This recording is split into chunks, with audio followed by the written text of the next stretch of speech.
स्वागत है दोस्तों आपका हमारी इस करंट अफेयर्स के सीरीज़ में। और ये क्लास 2 है करंट अफेयर्स का। और ये बहुत ही महत्वपूर्ण है। आगामी जो 3-4 महीने में जो एग्ज़ाम आने वाले हैं उसके लिए अगर आप तैयार कर रहे हैं, चाहे किसी भी चीज़ का हो, तो करंट अफेयर्स बहुत इंपॉर्टेंट रोल निभाता है। तो उसी के लिए जहाँ से प्रश्न बहुत ज़्यादा पूछे जाते हैं उसी का आज पूरा संकलन हम लेकर आए हैं इस वीडियो में। और ये बहुत ही इंपॉर्टेंट होने वाला है और यहाँ से आपका 5-10 क्वेश्चन जरूर आएंगे। और आप लोग को पता होगा ये टॉपिक देख करके कि एग्ज़ाम में आए हुए हैं, हमेशा आते रहते हैं इस तरह के प्रश्न। तो आज हम इस क्लास में कंप्लीट करवाने वाले हैं पूरा तथ्यात्मक रूप से।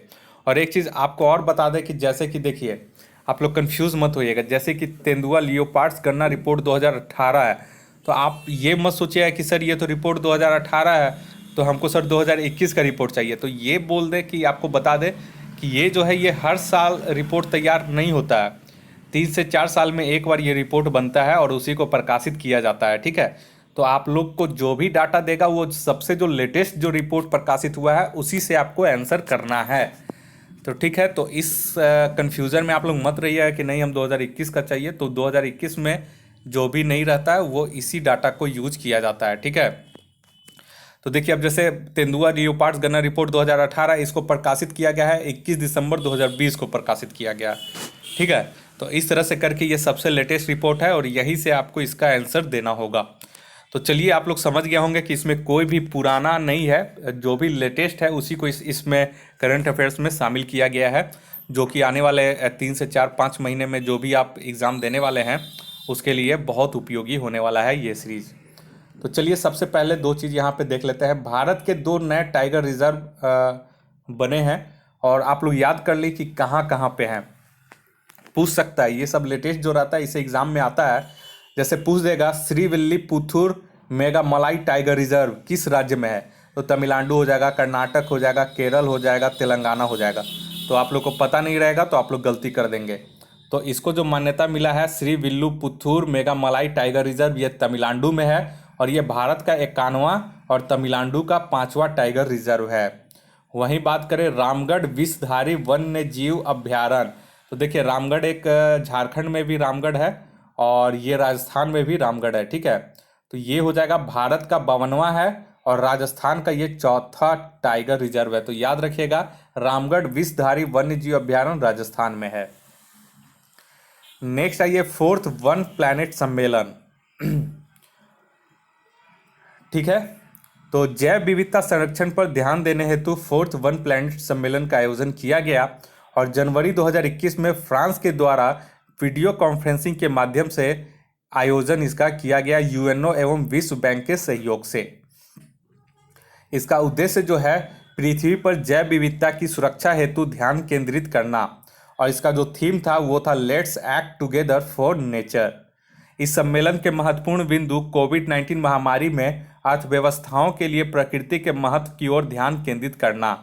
2021 में इस तरह का यह 4था सम्मेलन है और जो पहला सम्मेलन हुआ था वो 2017 में पेरिस में हुआ था। नेक्स्ट आइए, ये बहुत ही इंपॉर्टेंट टॉपिक है। वर्ष 2020 में रामसर स्थल में शामिल भारत की महत्वपूर्ण आर्द्र भूमियां यानी कि वेटलैंड्स। तो पहले समझते हैं कि आर्द्र भूमियां क्या है। तो आर्द्र भूमि संरक्षण हेतु वर्ष 1971 ईस्वी में ईरान के रामसर में एक सम्मेलन हुआ और इसके समझौते 1975 से प्रभावी हुए। भारत इसमें 1982 में शामिल हुआ। विश्व में 2400 से अधिक रामसर स्थल हैं और जुलाई 2021 तक के डाटा के अनुसार भारत में अंतर्राष्ट्रीय महत्व की आर्द्र भूमियों की कुल संख्या 42 हो गई है। और ये 42वां कौन है, तो शोकर आर्द्र भूमि परिसर लद्दाख को जो है ये 42वां आर्द्र भूमि की मान्यता दी गई है। तो यहाँ पे देख ले 2020 में रामसर अभी समय में शामिल भारत की 5 आर्द्र भूमियाँ जो हैं वो इस प्रकार हैं। आसन कंजर्वेशन रिजर्व कहाँ है, उत्तराखंड में। कांवड़ ताल बिहार में, लोनार झील महाराष्ट्र में और सूर सरोवर उत्तर प्रदेश में और शोकर आर्द्र भूमि परिसर लद्दाख में। तो ये लोग आपको ये सब याद कर लीजिएगा, ठीक है। 5 इसमें से कोई एक क्वेश्चन देगा। इसके बारे में कुछ नोट दिया गया है, नोट भी हम लोग देख लेते हैं कि सबसे अधिक यूनाइटेड किंगडम के 175 स्थल इस सूची में शामिल हैं, ठीक है। रामसर सूची में शामिल होने वाला प्रथम स्थल ऑस्ट्रेलिया का कोबोर प्रायद्वीप था, जो कि 1974 में शामिल किया गया था। नेक्स्ट है भारत का सबसे बड़ा आर्द्रभूमि स्थल सुंदरवन वेटलैंड, जो कि पश्चिम बंगाल में है। और भारत का सबसे छोटा आर्द्रभूमि स्थल पूछेगा तो ये हो जाएगा रेणुका वेटलैंड, हिमाचल प्रदेश में। और भारत का एकमात्र कृत्रिम आर्द्रभूमि स्थल है हरिके बैराज है। ठीक है, ये भी सब आपको इंपॉर्टेंट तथ्य है, जरूर से इसे याद कर लीजिएगा। नेक्स्ट है ये तेंदुआ लियोपार्ड्स गणना रिपोर्ट 2018, जिसका प्रकाशन 21 दिसंबर 2020 को इसे प्रकाशित किया गया। यह report states of leopards in India 2018 के नाम से पर्यावरण, वन एवं जलवायु परिवर्तन मंत्रालय द्वारा प्रकाशित किया गया है। इसके अनुसार भारत में कुल तेंदुओं की संख्या 12,852 हो गई है। ठीक है, अब कुछ राज्य देखते हैं। इसमें सबसे ज़्यादा जो है मध्य प्रदेश में तेंदुओं की संख्या है। तो तेंदुओं की संख्या में प्रथम स्थान मध्य प्रदेश की है, जहाँ पे 3,421 तेंदुओं की संख्या है। दूसरा स्थान जो है कर्नाटक का है 1783, और तीसरा जो है महाराष्ट्र का है 1690। और बिहार का अगर बात करें तो बिहार में लियोपार्ड्स की संख्या, तेंदुआ की संख्या 98 है 2018 रिपोर्ट के अनुसार। यहाँ पे देखिए 2014 से 2018 के बीच तेंदुओं की आबादी में 60% की वृद्धि हुई है। और क्षेत्र की दृष्टि से मध्य भारत एवं पूर्वी घाट में सर्वाधिक तेंदुए कुल 8,071 देखे गए। अब आइए नेक्स्ट है ये मैंग्रोव वनस्पति क्षेत्र। ये वन स्थिति रिपोर्ट 2019 के आधार पर यह जानकारी दी गई है। देश में कुल मैंग्रोव यानी कि कच्छ वन 4,975 किलोमीटर स्क्वायर, जो देश के कुल भौगोलिक क्षेत्रफल का 0.15% है। 2000 की तुलना में मैंग्रोव का क्षेत्रफल में वृद्धि जो हुआ है वो 54 किलोमीटर स्क्वायर क्षेत्र में हुआ है। और मैंग्रोव वनस्पति क्षेत्र में प्रथम स्थान जो है पश्चिम बंगाल का, और द्वितीय स्थान जो है गुजरात का, और तृतीय स्थान है अंडमान निकोबार द्वीप समूह का। ये याद रखिएगा, कम से कम फर्स्ट सेकंड थर्ड तो जरूर आप लोग याद रखिएगा। पहला पश्चिम बंगाल, दूसरा गुजरात, तीसरा अंडमान निकोबार द्वीप समूह, जो कि केंद्र शासित प्रदेश है। नेक्स्ट आइए, कुल मैंग्रोव वन में पश्चिम बंगाल अकेले 42.45% हिस्सा रखता है। और मैंग्रोव कवर में सबसे ज़्यादा वृद्धि गुजरात में 37 वर्ग किलोमीटर में हुई है। द्वितीय स्थान में वृद्धि जो है वो महाराष्ट्र में 16 किलोमीटर स्क्वायर के क्षेत्र में हुई है। नेक्स्ट है ये भारत वन स्थिति रिपोर्ट 2019। इसमें जो है पर्यावरण एवं वन मंत्री प्रकाश जावड़ेकर ने 30 दिसंबर को भारत में वन क्षेत्र की स्थिति रिपोर्ट 2019 16वीं जो है रिपोर्ट जारी किया है। यह रिपोर्ट भारतीय वन सर्वेक्षण FSI द्वारा जारी किया गया। इसके लिए भारतीय दूरसंवेदी उपग्रह रिसोर्स सेट 2 के प्राप्त आंकड़ों का प्रयोग किया गया है। ये याद रखिएगा कौन सा उपग्रह है, तो रिसोर्स सेट 2 के प्राप्त उपग्रह का प्रयोग किया गया है। इसमें FSI के द्वारा 2 वर्षों के अंतराल पर वन स्थिति रिपोर्ट प्रकाशित किया जाता है। पहला वन रिपोर्ट 1987 में जारी किया गया था, 1987 में। तो एक चीज़ तो इसमें समझ में आ गया कि भारत वन स्थिति रिपोर्ट हर एक 2 साल में जारी किया जाता है।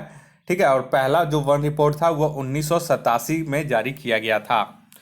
इसके कुछ प्रमुख बिंदु देख लेते हैं। यहाँ पे देख लीजिए, देश में वनों एवं वृक्षों से आच्छादित कुल क्षेत्रफल दोनों काउंट करेंगे। देश में वनों एवं वृक्षों से कुल आच्छादित क्षेत्रफल तो ये हो जाएगा 8,07,276 किलोमीटर स्क्वायर। और परसेंटेज में बात करें तो 24.56% इसका हो जाएगा। वही वनावरण क्षेत्र कुल भौगोलिक क्षेत्रफल का 21.67% हो जाएगा। और वनावरण क्षेत्र कुल भौगोलिक क्षेत्रफल का यहाँ पे थोड़ा सा ये सेम डाटा है, यहाँ पे थोड़ा मिस्टेक है। ठीक है, यहाँ पे ये वाला मिस्टेक है, ये सही है। ठीक है, ये वाला सही है, ये सही है, इसको थोड़ा सा चेक करना पड़ेगा। नेक्स्ट है ये 2017 के आकलन की तुलना में देश के कुल वन और वृक्ष आच्छादन में कितनी वृद्धि हुई है, तो ये हो जाएगा, मतलब 2017 के आकलन के अनुसार, यानी 2017 से 2019 के बीच तो 5,188 किलोमीटर स्क्वायर का वृद्धि हुआ है, जो कि 0.65% है। यहाँ पे हाँ, यहाँ पे वनावरण नहीं होगा, यहाँ पे वृक्षावरण होगा। ठीक है, वृक्षावरण क्षेत्र कुल भौगोलिक क्षेत्रफल का 2.89% है, जबकि वनावरण क्षेत्र कुल भौगोलिक क्षेत्रफल का 21.67% है। ठीक है, क्योंकि देखिए यहाँ पे दे दिया गया है सही से। तो वनावरण में वृद्धि हो गया है 3976 किलोमीटर, वृक्षावरण में वृद्धि हुआ है 1212 किलोमीटर स्क्वायर। सब किलोमीटर स्क्वायर में, क्षेत्र में, अगर कहीं पे किलोमीटर हमसे बुला गया होगा तो माफ़ कीजिएगा। अब यहाँ पे ये इंपॉर्टेंट है, देश में कुल मैंग्रोव वन तो 4975 किलोमीटर स्क्वायर क्षेत्र में फैला हुआ है, और मैंग्रोव वन में वृद्धि कितनी हुई है तो 54 किलोमीटर स्क्वायर क्षेत्र में वृद्धि हुई है। और यहाँ पे एक चीज़ और देख लें। ठीक है, यहाँ पे देख लीजिए वन क्षेत्र में वृद्धि वाले शीर्ष राज्य। ठीक है, तो वन क्षेत्र में वृद्धि वाले शीर्ष राज्य हो जाएंगे, पहला पे कर्नाटक, दूसरा आंध्र प्रदेश, तीसरा केरल। और सर्वाधिक अगर वन क्षेत्र वाले राज्य बात करें तो सर्वाधिक वन क्षेत्र वाले राज्य बात करें तो मतलब सर्वाधिक कहाँ पे वन क्षेत्र पाए जाते हैं तो उसमें हो जाएगा मध्य प्रदेश। लेकिन वन क्षेत्र में सर्वाधिक वृद्धि पूछेगा तो पहला नंबर पे कर्नाटक हो जाएगा। तो आप लोग दोनों में डिफरेंस समझिएगा। ठीक है, यहाँ पे सर्वाधिक वन क्षेत्र पाया जाता है और ये वृद्धि दर्ज करने वाला राज्य है। ठीक है, तो सर्वाधिक वन क्षेत्र वाले राज्य में पहले पे हो जाएगा मध्य प्रदेश, दूसरे पे अरुणाचल प्रदेश, तीसरे पे छत्तीसगढ़। अब आइए यहाँ पे बोल रहा है कि सर्वाधिक वनावरण प्रतिशत वाले राज्य, तो सर्वाधिक वनावरण प्रतिशत वाले राज्य में हो जाएगा मिजोरम 85.41%, उसके बाद अरुणाचल प्रदेश हो जाएगा 79.63%, और उसके बाद मेघालय हो जाएगा 76.33%। नेक्स्ट आइए, भारत में 62,466 किलोमीटर स्क्वायर आर्द्र भूमियाँ देश के 3.83% क्षेत्र में विस्तृत है। भारतीय राज्यों में गुजरात में सर्वाधिक आर्द्र भूमि है, ये चीज़ एक इम्पॉर्टेंट तथ्य है। ठीक है, ये पूछेगा कि कहाँ सबसे ज़्यादा है तो गुजरात में। भारत के वनों का कुल कार्बन स्टॉक लगभग 7,142.6 मिलियन टन है, अनुमानित है, जो वर्ष 2017 की तुलना में 42.6 मिलियन टन अधिक है।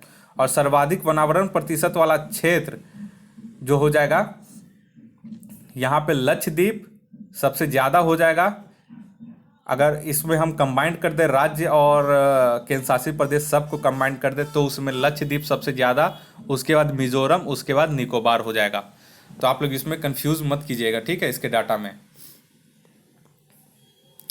अब आइए वैश्विक वन संसाधन आकलन 2020, ये भी बहुत इंपॉर्टेंट है।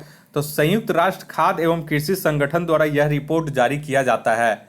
तो पूछ देगा कि वैश्विक वन संसाधन आकलन रिपोर्ट 2020 किसके द्वारा जारी किया गया, तो संयुक्त राष्ट्र खाद्य एवं कृषि संगठन के द्वारा। और विश्व में कुल वन क्षेत्र 4.06 बिलियन हेक्टेयर में है, जो कुल भूमि का लगभग 31% है। और वैश्विक औसत 0.52 हेक्टेयर प्रति व्यक्ति के रूप में है। और विश्व के कुल वन का 45% उष्णकटिबंधीय वन है। वर्ष 1990 से 2020 के बीच 178 मिलियन हेक्टेयर वन भूमि क्षेत्रफल नष्ट हो गया है। अब यहाँ से पूरे देश के मामले में अगर बात करें तो यहाँ पे देख लें कि सर्वाधिक वन क्षेत्र वाले शीर्ष देश, तो इसमें पहले स्थान पे हो जाएगा रूस 815.3 मिलियन हेक्टेयर में, और इसका वैश्विक वन क्षेत्र का प्रतिशत हो जाएगा 20%। दूसरे नंबर पे हो जाएगा ब्राज़ील, जो कि वैश्विक वन क्षेत्र का प्रतिशत है 12%। कनाडा हो जाएगा 9%, भारत का हो जाएगा 2%, और विश्व में इसका 10वां स्थान है भारत का। विश्व के 14.8 मिलियन हेक्टेयर पर मैंग्रोव वन पाए जाते हैं। सर्वाधिक मैंग्रोव वन इंडोनेशिया में पाया जाता है, जो पूरे विश्व का अकेले 19% हिस्सा रखता है। तो यहाँ पे अगर भारत में बात करेगा तो गुजरात में, विश्व में बात करेगा तो गुजरात में सबसे ज़्यादा आर्द्र भूमि पाई जाती हैं, और विश्व में सबसे ज़्यादा मैंग्रोव वन इंडोनेशिया में पाया जाता है। ये भी आप लोग नोट कर लीजिएगा। आइए बाघ गणना रिपोर्ट 2018, जिसका प्रकाशन 29 जुलाई 2019 को इसको रिपोर्ट को प्रकाशित किया गया था। तो भारत में बाघों की कुल संख्या 2967 है, 2967 है। और 2014 और 2018 के बीच बाघों की आबादी में 33% की वृद्धि हुई है। सबसे ज़्यादा बाघों की संख्या मध्य प्रदेश में है, जहाँ पे 526 है। दूसरे नंबर पर कर्नाटक है जहां 524 है, और तीसरे नंबर पर उत्तराखंड है जहां पे 442 बाघों की संख्या है। नेक्स्ट इसमें जो टॉपिक तथ्य दिया गया है कि दुनिया का सबसे बड़ा कैमरा ट्रैप वाइल्ड लिंक सर्वेक्षण के कारण बाघ गणना 2018 गिनीज वर्ल्ड रिकॉर्ड में दर्ज हुआ है। दूसरा है जिम कॉर्बेट टाइगर रिजर्व जो कि उत्तराखंड में है। देश के सबसे ज्यादा बाघ 231 यहीं पे पाए जाते हैं, Jim Corbett tiger reserve Uttarakhand में। और देश के 50 बाघ अभ्यारण्य के 3 अभ्यारण्य डम्फा अभ्यारण्य, बुक्सा अभ्यारण्य और पलामू अभ्यारण्य में कोई बाघ अब नहीं बचा है। नेक्स्ट है भारत में कुल बाघ आबादी का 63% यानी कि 1923 टाइगर रिजर्व में रहते हैं। नेक्स्ट है विश्व के कुल बाघ आबादी के 70% बाघों का भारत में निवास स्थल है। अब आइए वायु गुणवत्ता रिपोर्ट 2020। इसमें हम लोग देखते हैं यह रिपोर्ट IQ एयर संस्था स्विट्जरलैंड की द्वारा जारी किया गया है। ठीक है, ये याद रखिएगा। और विश्व के 30 सबसे प्रदूषित शहर में भारत के 22 शहर सम्मिलित हैं। विश्व के 30 सबसे प्रदूषित शहर में अकेले भारत के 22 शहर हैं, सोच लीजिए। और विश्व के प्रदूषित राष्ट्रीय राजधानी दिल्ली प्रथम स्थान है। सबसे प्रदूषित शहरों में दिल्ली का स्थान 10वें स्थान पे है। अगर राजधानी का बात करेंगे तो दिल्ली प्रथम स्थान पे, शहर में बात करेंगे तो दिल्ली का स्थान 10वां है। गाजियाबाद विश्व का दूसरा सबसे प्रदूषित शहर है, और सबसे प्रदूषित शहर में प्रथम स्थान होतान चीन का है। ठीक है, और सबसे प्रदूषित देश में प्रथम स्थान बांग्लादेश का है, और भारत का स्थान यहाँ पे तीसरा है। और सबसे कम प्रदूषित देश प्यूर्टो रिको है। नेक्स्ट है ये पर्यावरण एवं पारिस्थितिकी टू द पॉइंट। इसमें जनवरी 2021 से जून 2021 का इसमें वन लाइनर जीके दिया गया है। ठीक है, तो एक एक करके इसमें से शॉर्ट में है, सब देख लेते हैं जल्दी से। ठीक है, तो नवंबर 2021 में COP26 सम्मेलन का आयोजन कहाँ किया जाएगा? तो ये ग्लासगो यूके में, यूनाइटेड किंगडम में किया जाएगा। दूसरा है स्टेट ऑफ एनवायरनमेंट रिपोर्ट 2021 किस संस्था ने जारी किया? तो ये centre for science and environment CSE द्वारा जारी किया गया। इस रिपोर्ट के अनुसार कोविड-19 के कारण विश्व में 115 मिलियन से अधिक लोग गरीबी के चपेट में आ गए हैं।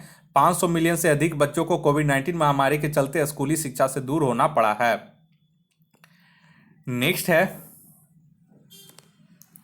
नेक्स्ट है कि making peace with nature report किस संस्था द्वारा जारी किया गया?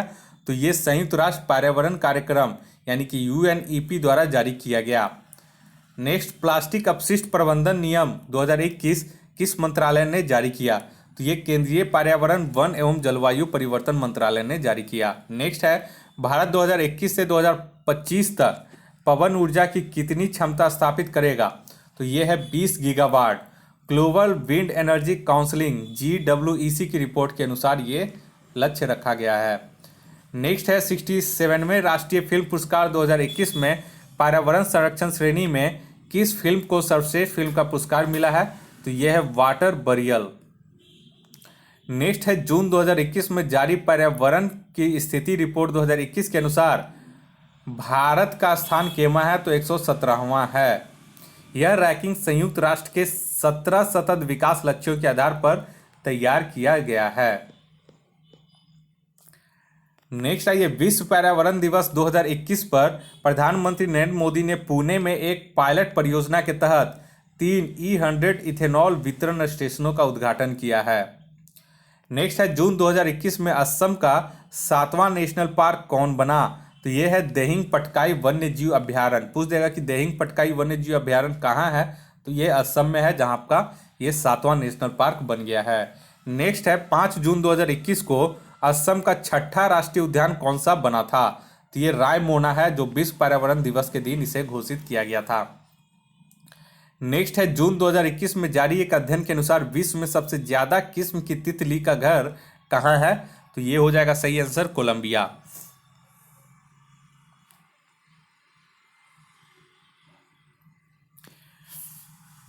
नेक्स्ट आइए भारत के किस राज्य में तीनों प्रजातियों के मगरमच्छ पाए जाते हैं? तो ये हो जाएगा उड़ीसा। नेक्स्ट किस संस्था ने ग्रेट बैरियर रीफ को खतरे की सूची में डालने की सिफारिश की है? तो यूनेस्को की एक समिति के द्वारा, और ग्रेट बैरियर रीफ ऑस्ट्रेलिया में है। नेक्स्ट है हाल ही में जारी एक रिपोर्ट के अनुसार भारत के किस द्वीप के समूह के आसपास का समुद्र स्तर बढ़ने का अनुमान लगाया गया है, तो ये लक्षद्वीप है। नेक्स्ट है भारत का पहला परागकण पार्क पॉलिनेटर पार्क किस राज्य में खोला गया, तो ये हो जाएगा उत्तराखंड। नेक्स्ट है राष्ट्रीय पर्यावरण संबंधी मानक प्रयोगशाला की आधारशिला प्रधानमंत्री नरेंद्र मोदी ने कहाँ रखी, तो ये नई दिल्ली में, और इसका थीम है metrology for the inclusive growth of the nation. Next आइए, भारत के किस बांध में 600 मेगावाट की फ्लोटिंग ऊर्जा परियोजना का निर्माण किया जाएगा, तो ये हो जाएगा ओंकारेश्वर बांध मध्य प्रदेश में। नेक्स्ट है किस नगर निगम ने बढ़ते प्रदूषण को देखते हुए थैला बैंक की शुरुआत की है, तो ये हो जाएगा लखनऊ नगर निगम ने। नेक्स्ट है पर्यावरण अनुकूल खादी प्राकृतिक पेंट को किसने लॉन्च किया है, तो नितिन गडकरी ने। नेक्स्ट है पक्षी महोत्सव कलरव के कारण खबरों में आई नागा नकटी बर्ड सेंचुरी किस राज्य में है, तो ये हो जाएगा बिहार में।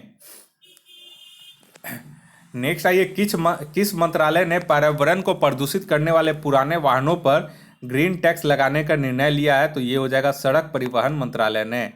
नेक्स्ट आइए, भारत का पहला वेटलैंड संरक्षण और प्रबंधन केंद्र किस शहर में स्थापित किया गया है, तो ये हो जाएगा चेन्नई तमिलनाडु में। नेक्स्ट है समुद्री शैवाल पार्क किस राज्य में स्थापित करने का निर्णय लिया गया है, तो ये हो जाएगा तमिलनाडु में। नेक्स्ट आइए, वन्य जीव संरक्षण के लिए लाइफ टाइम सर्विस अवार्ड 2020 किसे दिया गया है, तो ये है थियोडोर बस्करन को। नेक्स्ट है 2020 tree city of the world के रूप में भारत के किस शहर को चुना गया है, तो ये हो जाएगा हैदराबाद को। नेक्स्ट, किस केंद्र शासित प्रदेश में अटल पर्यावरण भवन का उद्घाटन किया गया, तो ये हो जाएगा लक्षद्वीप। नेक्स्ट है अशफाक उल्लाह एवं प्राणी उद्यान उत्तर प्रदेश के किस शहर में खोला गया है, तो ये हो जाएगा गोरखपुर। नेक्स्ट है अम्बोली जैव विविधता विरासत स्थल किस राज्य में स्थापित करने की घोषणा की गई है, तो ये हो जाएगा महाराष्ट्र। नेक्स्ट है किस देश में पर्यावरण क्षति करने वाले व्यक्ति को दंडित करने के लिए इकोसाइड बिल लाया गया है, तो ये हो जाएगा फ्रांस। इंपॉर्टेंट है। नेक्स्ट आइए, भारतीय मौसम विभाग के 5 जनवरी 2021 के विज्ञप्ति के अनुसार वर्ष 2020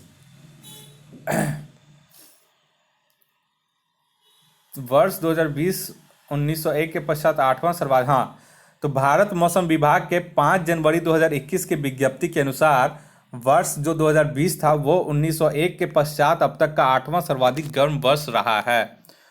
विश्व मौसम संगठन के जनवरी 2021 में जारी विज्ञप्ति के अनुसार 2020 अभी तक का तीसरा सर्वाधिक गर्म वर्ष रहा है। नेक्स्ट है, डेनमार्क के फाउंडेशन फॉर एनवायरमेंटल एजुकेशन द्वारा भारत के 8 समुद्री तटों को पर्यावरण की दृष्टि से स्वच्छ एवं सुरक्षित बनाने के लिए ब्लू फ्लैग प्रमाण पत्र प्रदान किया गया है।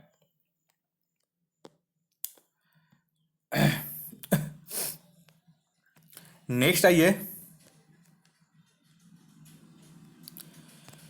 नेक्स्ट है वर्ष 2020 को जैव विविधता का सुपर वर्ष घोषित किया गया। नेक्स्ट है उत्तराखंड के उत्तरकाशी में भारत का पहला हिम तेंदुआ संरक्षण केंद्र स्थापित किया गया है।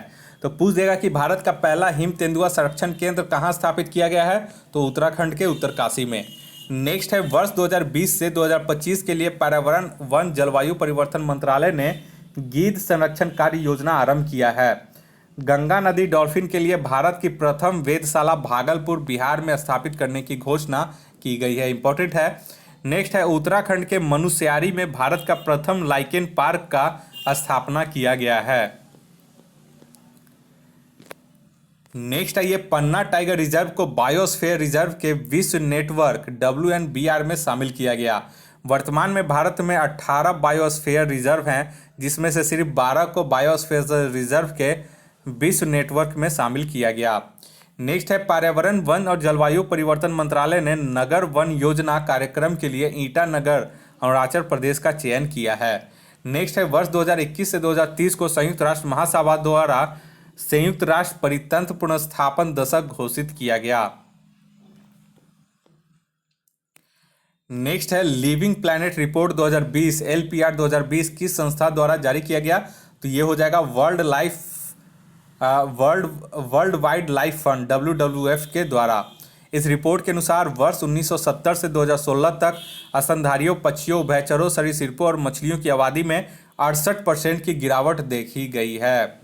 नेक्स्ट है, भारत के लगभग 1/3 आर्द्र भूमियाँ लुप्त होने के कगार पे आ गई हैं। विश्व में 85% से अधिक आर्द्र भूमियाँ भी लुप्त होने के कगार पे आ गई हैं या फिर लुप्त हो गई हैं। नेक्स्ट है ये the world of organic agriculture report 2020 के अनुसार विश्व में जैविक किसानों की संख्या सर्वाधिक भारत में है। नेक्स्ट है, किस मंत्रालय ने डिजिटल महासागर प्लेटफॉर्म को आरंभ किया? तो ये हो जाएगा पृथ्वी विज्ञान मंत्रालय ने। नेक्स्ट है, विश्व जल दिवस 2021 के अवसर पर जल शक्ति मंत्रालय के राष्ट्रीय जल मिशन द्वारा कैच द रेन अभियान का प्रारंभ किया गया और यह अभियान 22 मार्च 2021 से 30 नवंबर 2021 तक संचालित किया जाएगा। इसका जो टैग लाइन है वो है, वर्षा के जल का संचयन जहां भी हो जब भी हो। नेक्स्ट है, 22 मार्च 2021 को केन बेतवा लिंक प्रोजेक्ट मध्य प्रदेश और उत्तर प्रदेश और जल शक्ति मंत्रालय के द्वारा इस पर समझौता किया गया। नेक्स्ट है, वर्ष 2021 से 2026 के लिए बाढ़ प्रबंधन रणनीति पर रिपोर्ट किसने प्रकाशित की? तो नीति आयोग ने। नेक्स्ट है, वर्ष 2023 को संयुक्त राष्ट्र महासभा ने मोटे अनाजों का अंतर्राष्ट्रीय वर्ष घोषित किया गया है। वर्ष 2023 को याद रखेगा। यह प्रस्ताव भारत की तरफ से किया गया था जिसे संयुक्त राष्ट्र महासभा द्वारा स्वीकार किया गया। नेक्स्ट आइए, राष्ट्रीय समुद्री कछुआ कार्य योजना 2021 से 2026 के लिए किसके द्वारा जारी किया गया? तो यह हो जाएगा पर्यावरण, वन और जलवायु मंत्रालय द्वारा। नेक्स्ट है, इंडिया एनर्जी आउटलुक रिपोर्ट 2021 किसके द्वारा जारी किया गया? तो ये हो जाएगा इंटरनेशनल एनर्जी एजेंसी IEA के द्वारा। इस रिपोर्ट के अनुसार भारत विश्व का तीसरा सबसे बड़ा ऊर्जा खपत वाला देश है।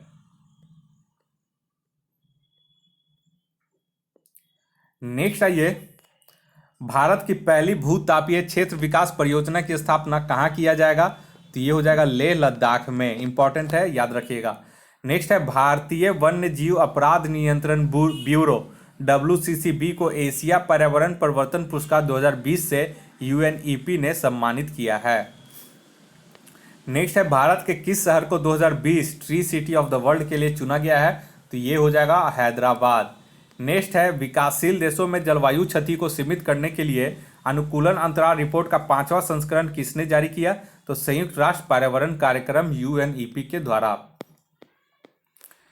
नेक्स्ट है, जलवायु अनुकूलन शिखर सम्मेलन 2021 किसके मेजबानी में वर्चुअल रूप से आयोजित की गई? तो ये हो जाएगा नीदरलैंड की मेजबानी में। अब आइए, भारत में कुछ चर्चित तूफान और चक्रवात आए थे उसका भी हम लोग एक बार डिटेल में देख लेते हैं, जिससे कि क्वेश्चन में आने की बहुत ज़्यादा संभावना है एग्जाम में। तो पहला ये यास जो है ये मई 2021 में आया था पूर्वी तथा दक्षिणी पूर्वी भारतीय राज्य में, और यास का नामकरण ओमान ने किया है इस तूफान का। तौकते भी मई 2021 में आया था और ये पश्चिमी एवं दक्षिणी तट को प्रभावित किया था भारत का, और इसका जो नामकरण किया गया है वो म्यांमार के द्वारा किया गया है। वहीं पे ये बुरेवी जो है दिसंबर 2020 में आया था और इसने तमिलनाडु और केरल के क्षेत्र को प्रभावित किया था। इसका नामकरण मालदीव के द्वारा किया गया। अब आइए, निवार जो है नवंबर 2020 में आया था और इसने तमिलनाडु और पुदुचेरी को प्रभावित किया था और इसका नामकरण जो है ईरान के द्वारा किया गया। निसर्ग जो है जून 2020 में मुंबई के क्षेत्र में आया था और इसका नामकरण बांग्लादेश के द्वारा किया गया है। अम्फान जो तूफान है वो मई 2020 में आया था और ये उड़ीसा एवं बंगाल को प्रभावित किया था। इसका नामकरण थाईलैंड के द्वारा किया गया है। तो इस तरह से करके यहाँ पे ये हमारा इम्पोर्टेंट टॉपिक कंप्लीट हो गया है, नवीनतम पर्यावरण एवं पारिस्थितिकी से तथ्य। और इससे अब आपको एक्स्ट्रा जो पर्यावरण संबंधित है, पारिस्थितिकी संबंधित है, इससे एक्स्ट्रा आपका प्रश्न एग्जाम में नहीं पूछेगा। अतः आप लोग इसको 1-2 बार देख ले, समझ ले और डाटा रिपोर्ट अपना रिकॉर्ड कर ले। तो ये बहुत ही इंपॉर्टेंट आपका ये क्लास हो गया। तो इस वजह से आप लोग इसी तरह का और वीडियो पाना चाहते हैं और अपनी तैयारी को और पुख्ता बनाना चाहते हैं तो आप हमारे इस यूट्यूब चैनल को ज्वाइन कर लीजिए। और हमारा टेलीग्राम चैनल भी है confusion9.2.11 के नाम से, और भी 2 चैनल है, वो सारे का लिंक मैं आपको डिस्क्रिप्शन बॉक्स में दे दूंगा, वहाँ से आप लोग डायरेक्ट ज्वाइन हो सकते हैं। इस वीडियो को देखने के लिए आप लोग का बहुत बहुत शुक्रिया। आपका दिन मंगलमय हो। धन्यवाद।